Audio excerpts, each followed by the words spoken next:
What if in this video I just leave this just slightly wonky? I don't think they'd be able to notice. They will. Somebody out there's going to notice and they're going to be like, put it straight. Hiya folks, welcome to the show. My name's Jake and the lad sitting next to me is Vic, and today we're going to be watching The Owl House Season 2, Episode 15, Them's the Breaks, Kid. I see, I like the new intro. I know, yeah, it's like, mix it up. If you were going to give me my intro and be like, introduce yourself, today I was going to be like, and I'm the perfectly buttered slice of toast. Oh, I mean, you can still do that. You could just, I'm thinking what we do from now on is mix it up so that, every single video we have like a new-ish intro. Originally I started out doing the whole, hiya folks, welcome to the show, my name's the Glad Gladiator thing, because it was a brand. Right. I was trying to establish a brand. Then I kind of, but then I've recently realised I don't want to be a brand, I want to be a person. Okay. Before you even become a brand, you're like, I'm not a brand, I'm a person. I'm not just a number. Them's the breaks, kid. We know from the last episode that this is going to be about Ida and Rain's backstory. I think this might be a play on Rain's pronouns. Them's the breaks. Ooh! I thought that immediately. I was like, ooh, them's the breaks. Rain's a them. that was my thought process entirely. That was the whole thing. I was like, that's a them. Yeah. Like, maybe we have a storyline about Luce, and we're like, how is this related to these flashbacks that Ida's having? That we're looking at Ida here. And then we see at the end, we're like, oh, I see. Luce has had another wanted poster moment, and it's related. Alright, no, we've got to be fair to Luce. Like, she hasn't had a wanted poster moment in a long time. I noticed something that I noticed yesterday when we were at that bar. Mm-hmm. They had on the wall a little days since glass breakage thing where in pen it just written 5, and then it had the name of the last person who'd smashed a glass, and I was like, that's really cool. I feel like we should have that for Luce. Put up a graphic days without wanted poster moments. It's been quite a few. It has been quite a few, yeah.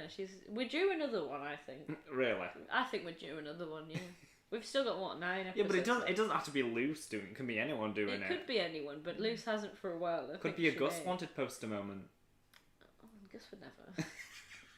If you want to see the full uncut reaction to this episode, as well as all the ones we've done in the past, and all the 9 we'll be doing in the future, you can do so over on my Patreon. 9. We are in single digits now. I was going to say that the Patreon's the one that you haven't gone snippy snip. Yeah. With your craft scissors. When you paper and glue and paper clips and stuff. That's how these videos are made. No. Videos? That's how these videos are made. As of when we're recording this, next week the first special of season 3 drops. It's coming out. Which means that, for you guys over there, out in the great wide world, Are we not in the wide world? No. Look at that window. No. That's a wide world out there. Oh, no. Keep it out. It's actually quite a nice view. It is a nice view. No more delaying the inevitable. Let's go right into this. I love how this started out as let's watch a fun show together, and now it's like, we're delaying the inevitable. It's all going to leave us. Like everything does. Oh. Well, I mean, I know how season 2 ends. Everything ends, and it's always sad. Yeah. But everything starts again, and it's always happy. Well, except TV shows. They just end, and then they're just gone forever. But then another TV show starts. Well, yeah, but it's never the same. And here we go. The Owl House, Season 2, Episode 15. Them's the breaks, kid. Let me adjust my septum for this. Are you satisfied now? In 3, 2. Let's check the volume. Oh, don't put it at 13. Oh. In 3, 2, 1. Oh, a swirly whirly. Ooh. Oh, hello. New glyph combos. Little buff dude, what did you do? No. Pretending to drown. No. Maybe it's for the best. I don't like that you're still thinking about that creep. No. Like a backstory kind of story? Oh, I see. Backstory. This is the story of how I met the coolest, baddest... Oh, sure, take the most obvious route. Root, you're not American. Oh my gosh. Jay. Oh! No Hello. intro. That was fast. Skip intro. Skip What's the intro. point? The skip intro button skipped the intro. Trials for the Emperor's Coven are just around the corner. That's what. Oh, this is pre-curse. Yes. You're correct. Oh, that's cute. On both accounts. Imagine us both getting in. We'll train together. We'll train together. Oh, that's dramatic irony. We'll get back together. Oh, stop that. Oh, they had Stop noticing dramatic irony. they had such a good relationship. Whilst I enjoy this show. Oh, look who it is. Who is it? We're gonna be fine. His parents were friends. Oh, nicely. Principal Oh. Faust, don't you think you're just That's Bump! Look at him! Said at the same time. Said that at the same time. None of them are beyond redemption. I would stake my career on it.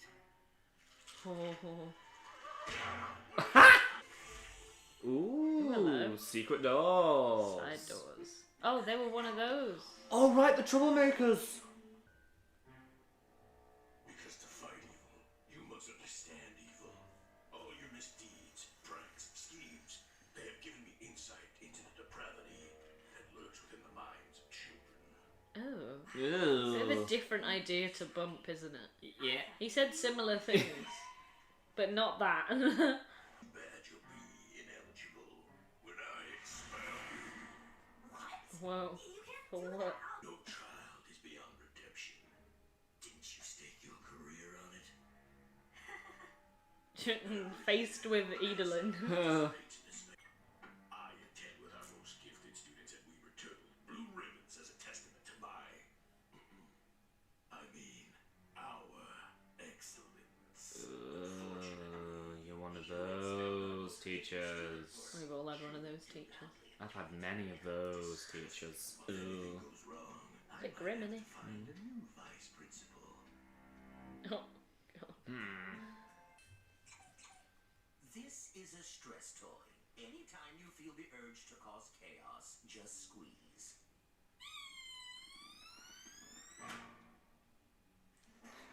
Why am I getting Mr. Frond vibes? Oh my gosh, what are those? Grief puppets. Bring them. We're gonna need them. What about those? Are you gonna bring those? Crisis crayons, you think? Crisis crayons, absolutely. I've got so many drawings that I need to do. Well.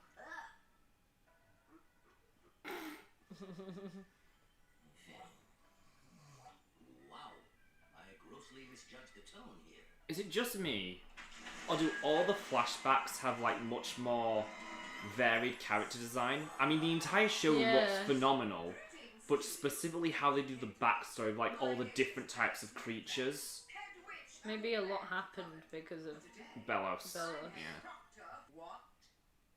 Oh, it's her? Yeah, no. I'm here to help enhance Coven know-how. Welcome to Heck. Heck. The failures will be ground into mulch for my garden. Oh, look at him! It's the guy! The guy who eats his own eyes! Oh. I'm here all night, folks. Wah! Even the free junk is junk. Are you noticing all the parallels to Convention? Yeah. I don't know, but you are a riot. Oh, look at them.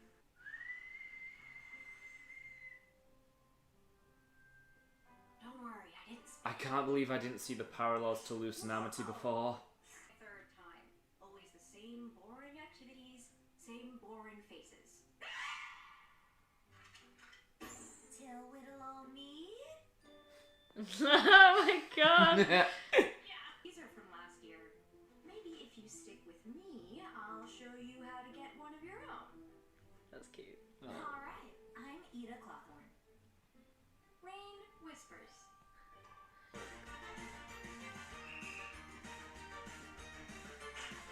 Montage music. I love it. Oh my gosh. Ida still has that, like, already, obviously. Yeah. Still, but, like, has that attitude of, like, I don't care what people think.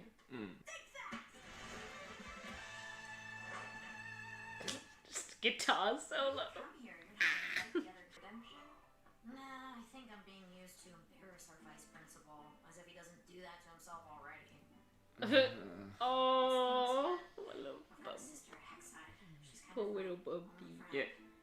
He is frond, except I feel bad for him.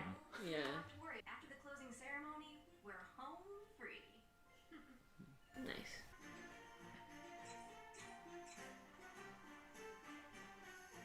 Aww. I can see why Bump has such a good relationship with Ida as Yeah. adults. Yeah.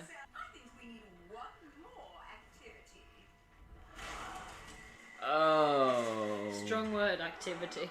Look at your badges, and you'll see if you're a coven witch or a wild witch.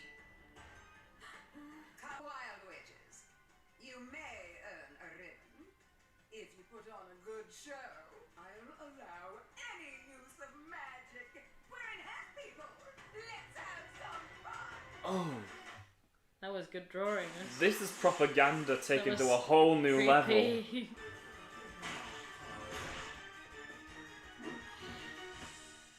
Damn. With or without magic, Ida is the best witch. Yep, definitely. I like the shrugging. I'm not going anywhere. This is crazy. That plant lady is off her gourd. Mm-hmm. My parents say if I don't come home with a ribbon, I better not come home at all. Aww. They're just watching out for my best interests. So, I heard there's this one kid. Oh. I'm noticing a running theme with this season. Yeah. Wait, so who... Do we know this? It honestly, no, it feels like Ida's family, because like the way Ida's family treats her and how Ida treats Luce, Yeah. are literally the only like family on the Boiling Isles that don't have like this helicopter mindset. Yeah. You have like Gus's dad. Well, as yeah, well. Gus's But that's dads in and the Willow's future, dads, isn't but it? they're also... They are better, but you can tell that there is still, you know, this pressure Yeah. to, you know, like, you know, you have to do well academically, you have to, you know, be performing to these standards to fit in this society. Yeah. I'm sure it's an honest mistake. So Oh no. Oh, sweetie. Such a nerd. No! Oh. for the comments. Oh. Because something has to happen. What are you doing? Yeah, Ida is still going to be in school because she still competes in the Emperor's Coven tryouts. Yeah. Down, perhaps. Let's give them plenty of room to fight.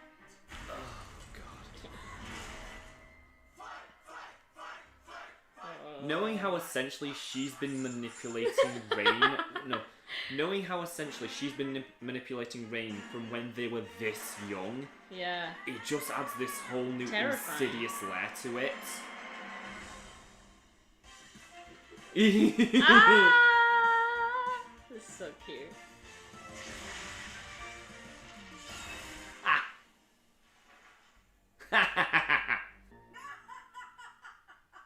Delightful! Huh? Feisty witches do make the best leaders. I especially like you, Sprout. So proud of you. But also, I think we're toast. My career is over and you'll be expelled and probably end up selling garbage at the night market, but what a way to go. Pardon me. He's so proud of her. Is Feisty? No, budding prodigies like Miss Clowthorne need to be nourished. I'll let him know I was quite impressed with both of you. But you have your Well. own motives. Well, yeah, but like she gets to stay at school. He gets to keep his job. Finally caught you. Gotta go. Easy Steady Christmas meeting. We can talk later? Go. Don't be late. Oh, this is when we start to see them drift apart. Thank you for putting that. Thank you for putting that out there. Ready? So,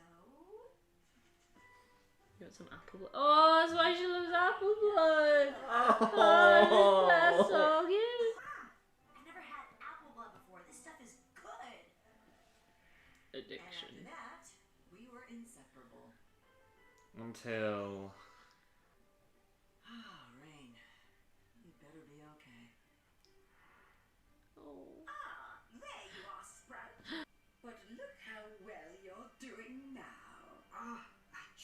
wish these headaches would go away.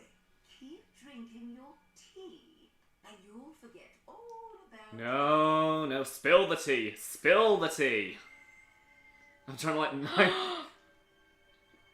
The whistle. Did you just see that whistle? Yes! You saw that? I saw that. Oh! Crafty! Yes! Well, this is worse than we thought. Any way to counter?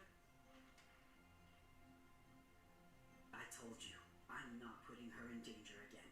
We'll figure something else out. They remember!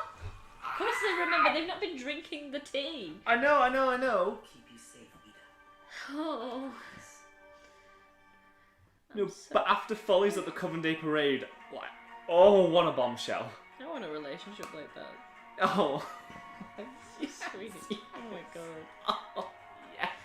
Ooh. That was so good. Oh.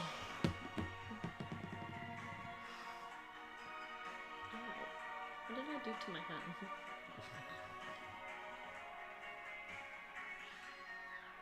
Too much dancing. In retrospect, we should have absolutely known.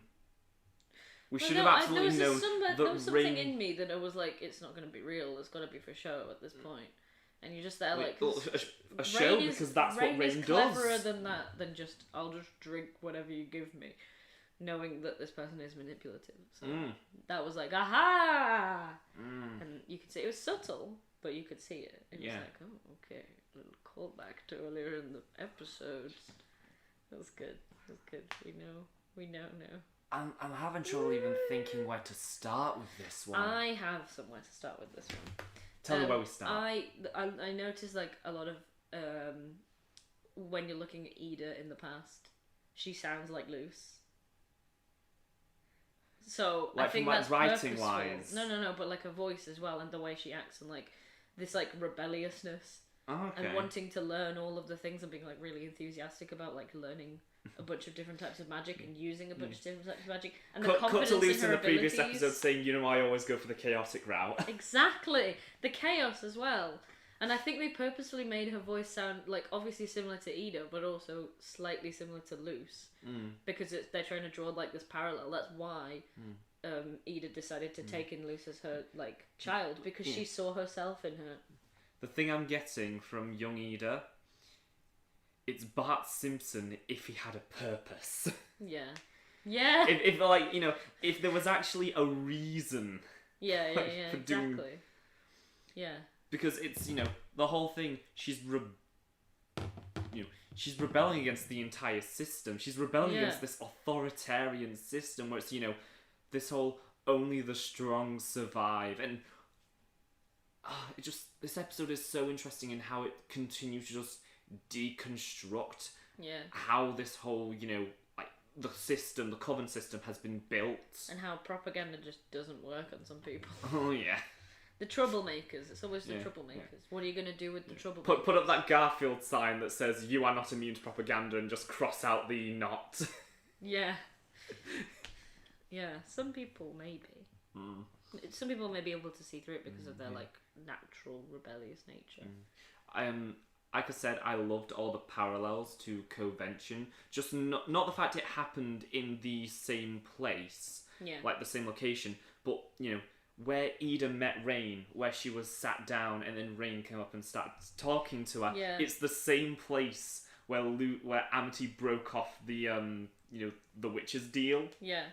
And the first time that they actually, you know, start getting along, and I'm noticing all these little parallels. Yeah. But it's also good because it's not too on the nose of the parallels. Some of them are there, but then you see like the relationship that Ida and Rain had straight away is completely different to the relationship that Luce and Amity had at the start. Oh yeah, definitely. Or even when they even started being friends, it's completely different because you can see that whilst there's a lot of like Luce's characteristics in young Ida, they're also really different. Young Ida has a lot more confidence, and she's also like a lot more confident in her abilities from the start. Yeah, and so is Rain. And you know they still have like the fact that they were already just working as a team like straight away. The one different thing that it's kind of making me think about, you know, what might have been if we did get a full third season for the Owl House. Yeah. Because, you know, at this point, we've introduced and started exploring 3 different schools. We have Hexside, Glandus, and now Saint Epidernal, something along those lines. Epidural. Oh yes. Epidermis or something. Yeah, like yeah. that. But it's just like Skin. I want to see these schools because like they drop like these little hints of like, you know, where they stand in society, like what class they are, what, you know. Yeah. Because it's obviously it's going along this lines that Saint Epidernal is the, you know, the upper class one. It's where all the rich kids go, where they get all the scholarships and blah blah blah, because that's, you know, what Rain was representing here. And then Glandus, Hexside seems very middle, where it's kind of like it's the most functional of them. Yeah. And then Glandus, when, you know, it talks constantly, you know, about bullying, how the weak really are constantly strict. preyed on. It seems to be going for like a representation of like, you know, a low economic type environment. Like a low economic background kind of school. Yeah. Yeah. I can see that. I can see that. And it's also, it would provide just this great commentary, you know, how each of these schools are treated differently, even though they should be given the same amount of funding, they should be given the same amount of resources. Yeah. But then you can also see that, like, I mean, obviously, in my personal experience, the schools in like the lower economic backgrounds that have a lot more trouble with like bullying and those kind of things, because it happens, there's patterns there, because the schools just don't have the funding to deal with these kind of things. But then you see in those certain types of schools, especially where I came from, there was a lot of schools like that had really strict policies on like uniform and stuff, and just didn't know how to deal with some of the behaviour of students. At my high school, we weren't allowed to cut our hair. Like it had to be we call it like a 3, so it wasn't allowed to be too short. It was weird rules like that they tell you in schools, that they're like, oh, you're going to need this in the workplace, oh, you're going to need this in university, and then you get there and you're like, the real world is not like this at all. No. They're like, oh, we're preparing you for the real world. It's like, you're really not, though. No, if you... You're really not. Tell us how to do taxes! Please! Bump. Oh, I love what a young sweetheart. Bump. I feel like older Bump he's obviously gained a lot of experience and confidence. Yeah. And a school, that's what he's gained too. Yeah, because it's like we're seeing, you know, I loved how it showed like the roots, because Bump has a great relationship with Ida when she's an adult, despite the fact she, you know, she abandoned the coven system. She's a wild witch. She's living like a hermit in the woods, basically. Yeah. But like, you know, you can. The second she brings, you know, up loose, Bump is just like, oh yeah, you know, let's like, we'll enroll her. We'll do all this, and like, we won't tell the Emperor's Coven. It's like Hexside is safe for you both. It's. You can tell from the start, from his backstory, that Bump is the sort of teacher, and he has been since the beginning, that cares about students. He's not really. And it's so funny because in his first appearance, it was just like they were just going, oh yeah, strict headmaster, that kind of thing. Yeah. And it's like Firm we've but kind fair, of really, yeah, is what but then we've kind of seen throughout the whole thing, and especially season 2. Yeah. Starting with, you know, escaping expulsion, where he's just like, he so doesn't want to expel. Like, that's like the perfect distinction between these two principals. Yeah. He was literally crying over the fact he had to expel Luce, Gus, and Willow. Yeah. Whereas this other guy like takes pleasure in causing pain to others, and that's clear. But this is what I'm saying. Like, it's so weird to say this because I absolutely hate him, but I really hope we see more of him, because I feel like there's something going on Something's going on there. Especially how he's talking about. I know it's kind of I like. want to know how he ended. Yeah, that's what I'm thinking. Like, how did Bump get that job eventually? You know. But I think it might have been Tara.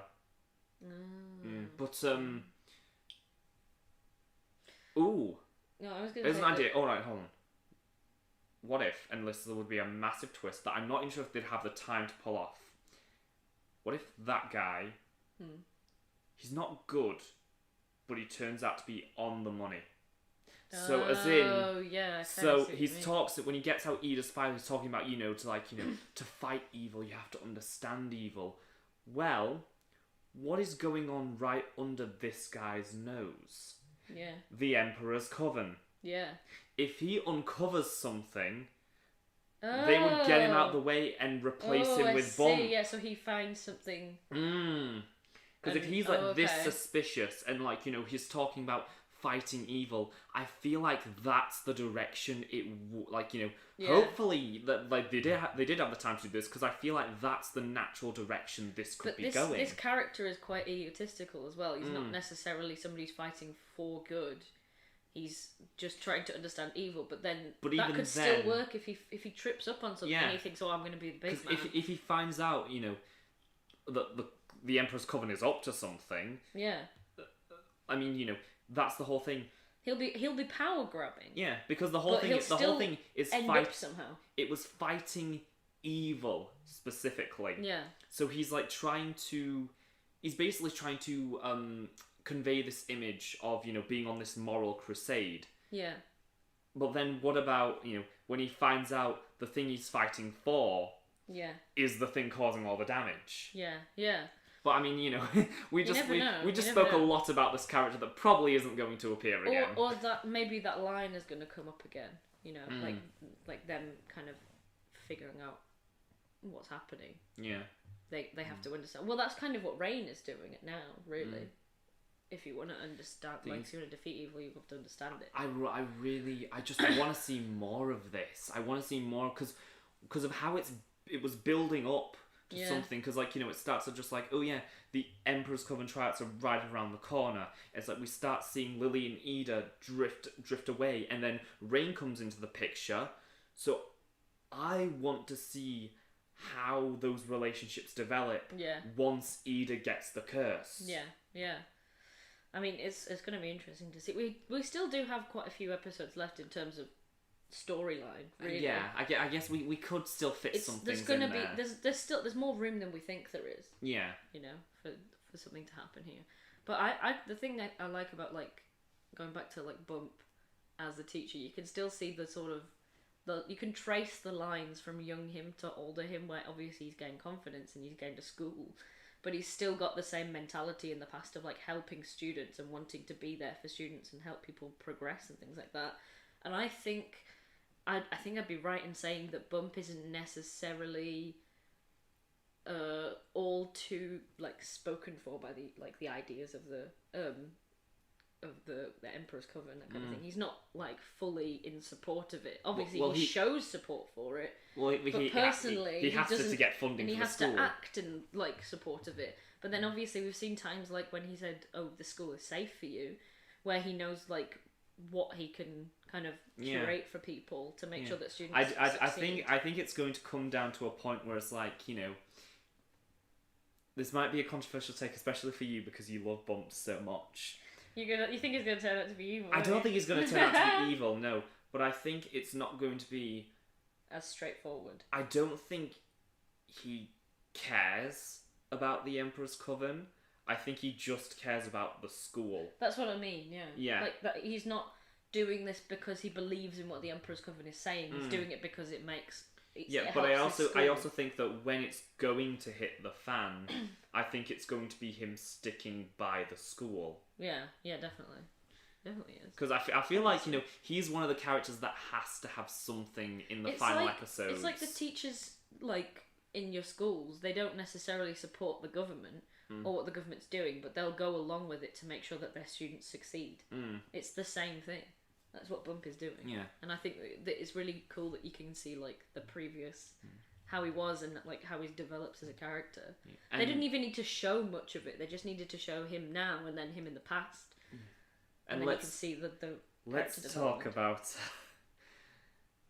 past terror and how insidious she is. Like, she's the most openly violent of the Coven heads we've seen thus far. Yeah, but I think that could be a downfall as well. I think it will, because it's not all strategy; it's just a lot of violence. The thing is, I'm seeing a lot of parallels between her and Kikimora.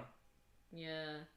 Especially, I think she's one of those characters where it's like, the more she fails, the more, like, unhinged she's going to become, until the point where she will just lose, like, sight of everything, and that's going to be her undoing. I mean, She'll just make one mistake in just her ego, and that'll Exactly. that'll trip her up. Do you know what? This might be a hot take. Oh. I see a little bit of a parallel, and not in the attitude, but in the kind of styling, between like older Ida and Terra. I knew the second you started saying like parallel. It's the kind of, but it's a weird parallel to find, but it was the kind of, it seems like Ida's like, well, you got the wrong idea, and you're evil, and you're disgusting and vile, but you do it with a bit of style, with a bit of flair, and like you can see that in future Ida that you don't necessarily see in like the past Ida. She develops a bit of a flair when she gets older. It might be like the criminalness. Well, the thing is, at this point, Ida still wants to join a coven. Yeah. So who knows? Because we don't know how long away the Emperor's Coven tryouts are. Yeah. Could be a few months, and in those few months, Ida could have a few more interactions with Terra, and maybe even start idolizing her to an extent. Possibly. But I mean, that could possibly happen. But you can always pick, if she's spending a lot of time with her, she can pick up on certain things. I think that could be what turns her away. We're like, this is fan fiction we're coming up with right now. God. Oh God. Anyway. Yeah. I think we've said what we can say here. Pretty much. I mean, I want to reiterate the fact that we see how early Terra was like manipulating, basically preying on Rain. Yeah. That's insidious. I think that's the egotistical thing as well, because she obviously thinks like nowadays that she got them in her grasp. Yeah. But like she clearly doesn't. But she doesn't realise that at this time. Because she doesn't see any room for her to make a mistake. No, she doesn't. She sees this, just drink your tea, you'll be fine, and then she sees Rain drinking the tea, but doesn't see what else. So that's the ego coming in there. But it's also a case of, I think she's like so narcissistic and so like, I'm in charge of everything. I only, maybe even more than Bellows. It's like she's like, I see how this is all going. I know how to manipulate this to get what I want. That's why she's not because I think in that moment she chose Rain to be head coven leader. Yeah. I think that's basically when she starts propping them up. Do you know what I think as well, that's why she's not Bellows, because she's not calculated. She's not calculating every single step. That's what makes Bellows dangerous. She's just pure violence, but that's worked for the entire time. That's why she's not the leader. Yeah. She's just, maybe that's why she's more egotistical than Bellows. Bellows doesn't really rely on ego as much. It's going back to what we can keep going back to about different learning styles, how everyone learns different ways, which is one of like the main themes, like the main thesis of the show, really. Yeah. Because here we have someone stuck in the past, stuck in the ways of how things have always been done. She's like, it's all stuck in her violent. Own glory day. Violence first. It's only the strongest survive. Yeah. And Lucer's gonna come in with to eventually battle her with this whole new sense of like, ooh, this is how I do magic, and this is how I'm gonna defeat you by using my head and using logic and everything I have learned that your system would not be able to teach anyone, and I'm going to best you with it. Yeah, I think there's still some way to go, but she's going there. Yeah, that's gonna happen. Well, what an episode! Well, yeah. Oh my lord, that's good.